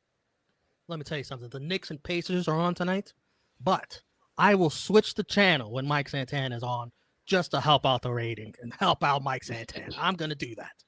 I'm going to do that tonight. The biggest game of the year, and I'm going to watch it on my phone for a little bit. There we go. Love it. Love it. All do it. All do that. I might not stay up, but I'm definitely going to watch it, and I'll definitely tweet about it in the morning. Chilling with Chase says Rhea Ripley with Money in the Bank would be overpowered. Laugh my fucking ass off. We also got Dion who says Naomi should get Money in the Bank. Wouldn't mind Naomi at all. Wouldn't mind that. Like a nice we also got Nikki caution warning case. Or big caution tape over the Money in the Bank briefcase. Yeah. Proceed with caution. Chase says Romeo saw Hangman winning and he is now all elite. I do got the Hangman shirt. It's my guy. Yo, he manifested that shit in our chat. Our chat was all like, yeah, it's obvious Ospreay's gonna win. Even I think that was drunk guy JJ. He was like, yeah, it's obvious outcome. So Ospreay's gonna win, and Romeo was like, yeah, it feels obvious, but I still want Hangman to win. And then Hangman won, and you were popping in the chat. So the feeling is restored. Oh, Chase says Trick NA. Not bad. Make the t-shirt. Make the t-shirt. Jay says no in TNA. I don't think Santana winning in history. If it's obvious for TNA, they won't do it. Also true, because Joe Hendry should have won the title at last year's Bound for Glory, and he didn't. True. Some old guy went Frankie Kazarian. Stupid shit. So that says Mike Santana was great at Battleground. I loved him. He's like, I'm a Bowica from the Bronx. I was like, oh my god, the accent and everything. I love it. Feel like I'm back in the bodega on 161. Love it. During the commercial break, you had Chad Gable chastising the Creeds for their loss earlier in the show to the New Day and messing up on their opportunity here. He then sees El del Vikingo, and they get into it as he says he will beat him at Worlds Collide. And then Gable runs into AJ Styles, who just punches him right in the face as Gable is saying, "What about me? What about Gable?" And then Styles punches him in the face and tells him that if he or that coffee bean, very racist, AJ, interfered in his match again, he would put them in the ground. Coffee bean. Wow. Talking By the about way, Americana. Chad Gable, you know, criticizing someone else for losing and blowing their opportunity. Hilarious. It is pretty funny. Pretty funny. Then we go backstage to the Judgment Day. The audio sucked on this segment. Oh, can I hear the first 20 half of the segment? All I could see was Finn laughing. Rodriguez said Morgan would have won if not for Perez. However, Morgan was actually upset with Rodriguez. Morgan said that Rodriguez was the veteran and should have known better, as Finn basically manipulated all of this, and he is so overjoyed as Liv Morgan and Dominic walk out the screen. Look at him. Look at JD too. Like, oh. I love it. I wish I heard all of it, but I love it. Judgment Day's been so entertaining over the last 2 weeks. I will give it to them. They're back. Might be back. The feeling might be restored for the Judgment Day. And then I heard Cole made a very snarky remark after about the audio. I don't know what he said though. Yeah. I was like, I'm not listening to Mike. Calling somebody I'm not out. gonna go back. Yeah. Then you get I like that, by the way. I like Liv, you know. It had a little intrigue with saying blaming it on Raquel. I like it. Yeah. It also gives reason for Raquel to be a scumbag coming up soon. And maybe Liv and Dom noticed that Finn is being a puppet master and pulling the strings. We'll see later in the show. Maybe. Then you get Lyra Valkyria, the WWE Women's Intercontinental Champion. She's out and she says that she's looking forward to facing someone new. But unfortunately, Becky Lynch groveled and begged until she convinced those in the back to get a title rematch at Money in the Bank. Valkyria wouldn't say no because she's already beaten Becky twice. Valkyria has never cared in the past what her opponents said about her, because once she beat them in the ring, she was the ultimate winner. However, she felt no satisfaction beating Becky at Backlash. Becky's ego was still through the roof despite being out-wrestled and beaten. Becky talked on that turnbuckle the following week like she had won the match. Now she was trying to steal any opportunity from the next person. Lynch made it personal by getting in her fiance's face, trying to blind her and break her arm. Valkyria would bash Becky's head in if she had to. Becky comes out and interrupts, and I thought Becky was an awesome gaslighting heel here. She says Lyra was the one who made this personal by costing her the opportunity to qualify for Money in the Bank. Lyra might have won their match, but Becky won the night. Becky went home with her hot husband, while Valkyria went to the hospital with her weird little fiance. Valkyria said that Lynch's husband was the only talented thing about her. This was meant to get a pop, but it didn't. It was a cheap line anyway. Lynch said Valkyria wasn't making it personal again, So she says the best thing to happen to Lyra was Becky, and it was the best thing to happen to that Intercontinental Championship. Lyra says that people were talking about her because she beat her. Becky had an offer, though, for Lyra. If Valkyria beat her at Money in the Bank, she would never challenge her for the title ever again. Valkyria was fine with that because she has beaten Becky twice already, and the last time she did it with her eyes closed. This actually got a reaction because that was a good line. Becky says she graciously raised Valkyria's hand when she beat her in NXT following their match. And now Becky wanted Valkyria to return the favor at Money in the Bank when Becky beats her for the Intercontinental Championship. Valkyria accepted because she had no trouble raising the hand of the winner. It's just never been Becky. This ends a segment, which I thought was a good one. I thought that Lyra was actually better when she was in the ring alone, cutting the promo alone, than going back and forth. I thought she didn't get what chance. They actually listened to what she said. I thought that she came across well. Whoa. It was when she was going back and forth with Becky. That's when it didn't really work all the time, because Becky is just so much better as a promo and so much better as a character now. But I feel Lyra's getting better. We're gonna have to strongly disagree. I've given Lyra credit before on her promos, with her back and forth with Becky before. This was rough for me. This was rough. Becky saved the segment, in my opinion. When Becky came out, it got better.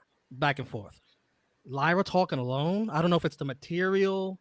I don't know if it's the way she's talking. It just didn't connect with the crowd at all. And it was, me, I wanted her to hurry up, get it over with. Maybe it's also her voice too. It felt like nails on a chalkboard. It's like I couldn't get into this. She was so annoying. I don't know if she's feeling fake, as a goody two shoe baby face. I don't know if it's that. It's a lot of things. I can't put my finger on it. I just know that it was bad and I did not like it. And I liked it more when Becky's out there and they're having a back and forth. And Becky's being a piece of shit, but also making a little bit of sense. She was making a little bit of sense. Yeah, you're the one that's making it personal, Lyra. You just brought up her husband is the best thing about her. Come on. But it's also gaslighting. It's also gaslighting because he's the one who made it personal with the attacks and turning on her. No, I like her on her own. The key to me when you're doing a solo promo in the ring is if you have the crowd in the palm of your hand, if you have the crowd listening to you and not just chanting you, which is very easily to do, because I thought R-Truth was actually good with his promo on SmackDown, but they whatted him to death. So obviously it didn't work with that crowd. I thought Lyra, it did work here. It was when they went back and forth, Becky is just light years ahead of Lyra and you see more of the faults. I thought Becky was the better of the two here, but I thought that Lyra more than held her own in the solo part on her own. Yeah, I'll just disagree with you, but it's not like Lyra doesn't have the ability, because I have praised her in a back and forth with Becky before on the mic, so I know she could do it. I know she's more than capable, but this one solo I did not like. And the fact that you said that this is worse than the Jey Uso, Jey Uso was 100%. Definitely worse. Jey Uso was definitely worse. At least Lyra remembered all her lines. Not for me. The lines, you want to blame the script?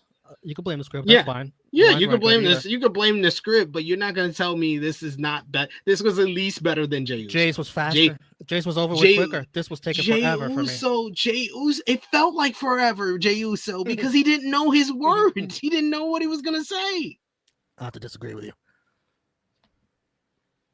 Jan Volker says Becky was so close to crashing out. I just love this. Becky is making the changes that Seth refuses to make, the bigger changes to his character to come across as a more vindictive and gaslighting heel. I feel like if Becky gave some lessons to Seth would be doing better. The unfortunate part for Becky, unlike Seth, who I feel still wants to get some cheers, still wants people to react to him like he's a superstar and sing his song, Becky wants them to boo her, but she's just so likable and she's just so good. They refuse to boo her 100% still. I'll boo her, no problem. Becky's doing an outstanding job as a heel. I will give her credit.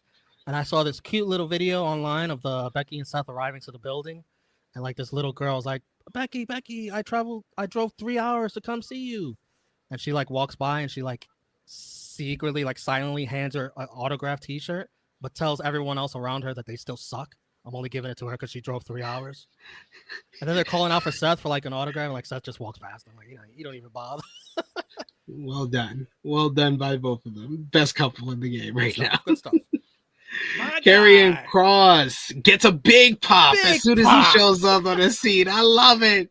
And Scarlett is with them. They're just sitting in a room with a ladder as Sami Zayn It's a approaches. sign. It's don't just overlook it. It's a sign. It's a sign. Everything is all written out in the stars. He didn't like that Sammy was trying to earn a title shot the right way. Zayn brushed it off before Zayn could leave, though. Cross bluntly told him, "You know you're never going to win the title, right?" He said it like such a hater. That was a hater comment. That was. Sammy said that he would deal with Cross later, and Cross just smirked because he felt like he got what he wanted. Hey man, I love Karrion. Drew's gonna be on the shelf for a little bit, so Karrion has all the time to make his case for hater of the year. Got plenty of time. He does. He can get into the leaderboard real quick, real quick. The announcers started plugging Worlds Collide with the two matches announced: Legado del Fantasma versus ELD, Dr. Wagner Jr. and Psycho That's Clown a and long name to say, Pagano. jeez. It is. It very much is. I always have to take a breath in between. And you also got Vikingo versus Chad Gable, and they go through the Money in the Bank card as well. Then we go into the men's Money in the Bank qualifying matchup, our main event: Seth freaking Rollins going up against Sami Zayn and Finn Balor. Of course, Seth has Paul Heyman in his corner. Balor shined first ahead of the commercial break, laying out both men. Then we get a little bit of three-way action with everybody fighting in the ring. Sammy took his turn, going after Seth a bunch. Zayn wiped out both men with the Sabu-inspired springboard moonsault. He pointed to the sky as a tribute to Sabu, which Pat McAfee mentioned. Zayn hit Balor with a superplex, and Rollins followed with a huge frog splash. This led to a second commercial break 10 minutes into the matchup. Rollins and Balor formed a subtle alliance, but Zayn was able to fight them off and fight back. Zayn chucked Rollins out of the ring and went for the exploder on Balor, but Balor countered into a roll-up. Seth, though, he hits Finn with the pedigree, and then only got a 2 count on that one. Then that pedigree. Yo, he was hitting it so many times. That's why I like, do I have this right? Because I see it in my notes. He did it like 3 times. Yeah, Zayn attempted or did it, yeah. He was going for it the whole time. Zayn caught Rollins with a crucifix cover and got a 2 count of his own. Rollins gave then Sammy the pedigree for a 2. Zayn and Rollins traded reversals until Sammy hits him with the blue thunder bomb for a near fall. Rollins was frustrated and began slapping Zayn in the corner. So Zayn hits him with the exploder into the corner, but then Balor cuts off Zayn with a sling blade. This is another move they were spamming in this matchup. Balor drop kicked both men into the corner and went for the coup de grace, but they both dodged. Rollins stomped Balor, and Zayn then hit the haluva kick in the corner on Rollins. He looked like he had it all won. He goes for the cover, 1, 2, and then Braun Breaker pulls him out of the ring, and Bronson Reed is also here. They attack Zayn until Jey Uso comes out the crowd and wipes out both of the Braun Stars. Reed wipes him out with a dive. Jay handed out super kicks, but after Rollins grabbed Jay, Braun then spears Jay almost out of his boots. Reed then crushes Zayn into the ring post. Dominic Mysterio ran through the crowd with the referee distracted with everything on one side of the ring. He slids the chair not to Finn, but in the middle of the ring, so Finn has to crawl over, and we all know Finn sucks at picking up weapons. So of course, Seth Rollins is quicker. He stomps Finn's head into the steel chair. 1, 2, 3. Seth freaking Rollins picks up the victory to qualify for the men's Money in the Bank ladder match. Seth doesn't have too long to celebrate as he calls for Reed and Braun to continue their attack on the babyfaces, but the music of CM Punk hits. They went up the aisle, the Braun Stars, to cut off Punk at the pass, but of course they look like fucking idiots because Punk is just gonna come through the crowd. He comes from behind on Seth. He lays them out with the GTS, and then he bails through the crowd as he gets the last laugh to close the show. Great main event. just bookmarked what was really good in-ring action, especially from the two men's Money in the Bank qualifying matches. I thought that all three of these guys worked really well with each other. The biggest like complaint or nitpick that I can give it is that the crowd didn't care, because the crowd realized that we're going to have some interference in this matchup, because you set it up earlier in the night that the Bronze Stars were there. So Seth was, of course, going to get in trouble, and then the interference came. And once the interference come, then they were reacting big to everything. They kind of sat on their hands while these guys were going out there and having a really good matchup up to that point. But this drove it home and really gave it overall what I thought was a great triple threat to go along with the earlier matchup, which was even better than that. But this one was great. All three guys worked really well together. Just had a splendid little matchup here. The interference adds some storyline ramifications with Sami and Jay still opposition to the Seth Riders, and then Punk's coming out and laying them out as he's going to continue to be their main opposition. And then the Dom part, I think that this was Dom getting a little bit of revenge for Finn being a puppet master for Liv, because we all know Seth Rollins sucks at picking up weapons. We learned this in the 2023 rivalry with Seth Rollins when he couldn't pick up the Money in the Bank briefcase, and you should know to hand them the steel chair and not just throw it in the middle of the ring, because he's gonna fuck that up. A fine match, a very, very predictable result. As you know, Seth's going to win. He's got the two heavies. I agree with you about the crowd. Even I, as a viewer, I'm just waiting for the end, for the interference. It's going to make the difference. But they still had a fine match. Sami Zayn, he's got to keep losing. He has to keep losing. It's going to be a lot of losing this year for Sami Zayn, because sometimes it's hell trying to get to heaven. He's got to win the Rumble in Saudi. That's going to be, he has to lose everything before that. He has to be down and stuff before he finally gets some confidence. This sounds very similar to what Jey Uso went through. But this is going to happen for the Sami Zayn arc and story. The end. Dom. Oh, they set it up. Listen, some may consider this gaslighting. Some may consider this logic. Listen, they set it up because his arm was sore from holding the title. Roxanne wanted to give him a little massage. She didn't get to do that massage. Liv interrupted it. So he couldn't really push the chair the right way. He's got a sore shoulder.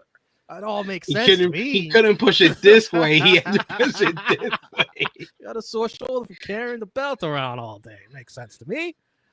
CM Punk, another big pop.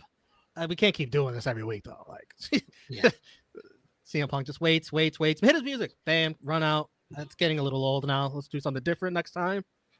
And yeah, so, okay. How many interference / distractions did we have on tonight's show? I counted at least 3. 3 out of 4 matches. It feels like at least 2 every week. This one, we got an extra one. The last one, I completely understand, being that it is a triple threat. The heels, yeah, they can interfere. They won't even get in trouble for it. So, hey, we made it through a week with no DQs on the show. So that we got to take the good with the bad. There was no DQs on this show. He booked 3 out of 4 to be triple threats. So there was no DQs. So. There's gonna be distractions. You bet your bottom dollar there will always be a distraction.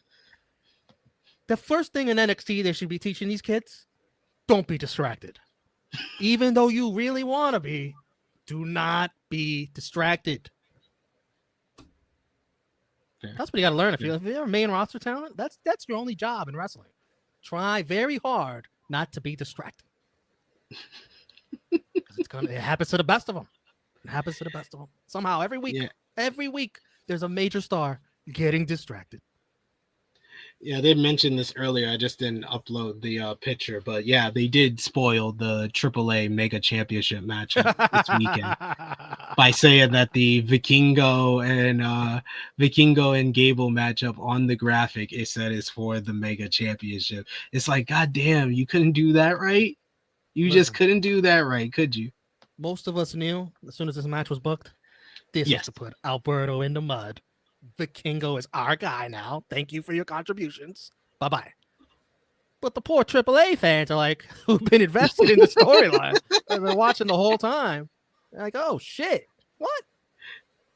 Yeah, I think Sean Ross Sapp said on the Fightful post show that this was this is only for the English fans, the US fans, the UK fans. In Mexico on Netflix, it did not have the AAA Mega Oh, Championship but you know in the what? advertisement. But you know Mexico also has social media. I don't know if they Exactly. know that. So, wow, stupid, Like, stupid, like stupid. mind blowing. Like Triple H, they be until like they Mexico still sore. He's like, Did that oh, did that get really? somebody out? Did that get somebody from the American audience to say, you know what, I wasn't gonna watch this, but now that it's for the AAA Mega Championship, I think I'm gonna tune in on YouTube for this free show. No, they were gonna watch it anyway. Like, what are we doing? The match was already sold. The match is already. So you Oh, don't need a championship for to sell this match. no.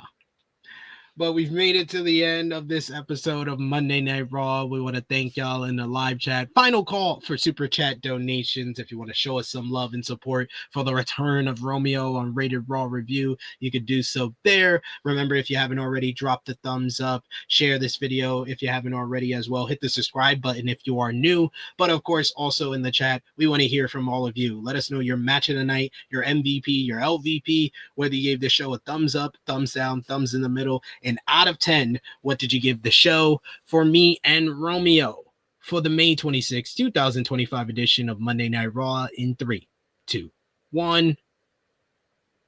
Thumbs up across the board. Romeo, out of 10, what did you give the show? A solid 7. Bookmarked by some good matches. If they didn't have those good matches, I'd probably be much lower. But yeah. I'm always a fan of good wrestling, and it felt like WWE, the performers at least, they watched AEW Double or Nothing, and they brought it in the ring this week. So I'm gonna give it a. Is that why Penta went for that damn move? Absolutely, I'm gonna give it. I'm gonna give it a 7.5 out of 10. And according to our poll, we only have 10 votes. You can vote and give your voice for what you thought about this week's Monday Night Raw. But out of the 10 votes, 50% gave it a 5 through a 6. So not everybody was as high as we were on this week's episode. 30% for 7 through 8. So there we go. Second there. We got in the chat, we got a 7 out of 10 from Safet, 7 out of 10 from LeVay, 6.5 from Chase, 7 out of 10 for Power Driver Finisher and Annika there. Who was your MVP for the show, Romeo? Seth freaking Rollins. Owning the crowd in the beginning segment and winning in the main event. He has the vision all set up in front of him with the help from the Bronze Stars. I like that. I'm gonna keep using that now that you've introduced it. I'm here all week. Honorable mention to Finn Balor, just cracking me up. You know what? I'm gonna give it to the group. I'll give it to the Seth Riders, the Dangerous Alliance. I'll give it to them overall because Heyman was awesome on the mic. Seth got the win in the main event. And the Bronze Stars just look like absolute stars right now. So I like it. LVP for the show, I'm going to give it to Jey Uso for that horrible promo. I'm going to give it to the Creed brothers for being used by the New Day and not realizing what the hell was going on and losing. They did look kind of stupid there. And match of the night, Romeo? With Penta, Gable, and Dragon Lee for me. 1000% agree. Gable, Penta, Dragon Lee, that was balls to the wall. One of the best Monday Night Raw. Never LVP. You kidding me? Her match was not good. I can understand. I'm blaming Kairi Sane first, not her. You know what? Yeah, she's an LVP too. Kairi Sane. Yeah, that was. And I love Kairi. I love her. But that was bad. But yeah, the Penta, Gable, and Dragon Lee, that was one of the best Monday Night Raw matches. Honorable mention to the main event because that was really good as well. But we've made it to the end of another Rated Raw review. Romeo, so happy to have you back. I told you before we went live, I feel like I haven't seen you in months. It was very fun to talk about this show with you. Let everybody know where they can follow you on social media when they shall see you again. Romeo Damas, all social media. Maybe I'll be here back next Tuesday. Not sure. But what was your moment of the night? Did you have one? Moment of the night? The power driver spot. Moment of the night for me is Seth Rollins owning that crowd and owning every viewer at home that's going to be to a future WWE event and cheer that song and then boo him. Every guy who's already been to a WWE event and done the same thing. All of you look stupid. That you won't catch me doing that. You won't catch SP3 doing that. No, we have brain cells. Use them. I don't like singing the song at all. Follow me on the Twitter machine at TrueHillSP3. Follow the gang, Facebook, Twitter, Instagram, TikTok at TrueHillHeat. Patreon.com/TrueHillHeat. $3 a month, the best way to support us when we are not live here. No lives tomorrow, but we will be dropping our WWE NXT Battleground reviews, so be on the lookout for that when that drops tomorrow. I'll be breaking down the show from this past Sunday in Tampa, Florida. In the meantime, between time, check out our AEW Double or Nothing 2025 review from yesterday. Some of the best pay-per-view reviews that we've ever done here on the channel, so go over and check that out as well. Hopefully me and Romeo will be back with you next Tuesday for Rated Raw review, but I will be live, of course, this Thursday, 1:05 p.m. Eastern Time with AE Ramble, reviewing the post Double or Nothing Dynamite and getting some sauce from Jimmy, who's probably not going to watch anything from Double or Nothing out of protest. But for Romeo, it is me, your True Hill Phenom SP3. This has been Rated Raw review number 69, Control, Power, Domination. We are signing off until next time.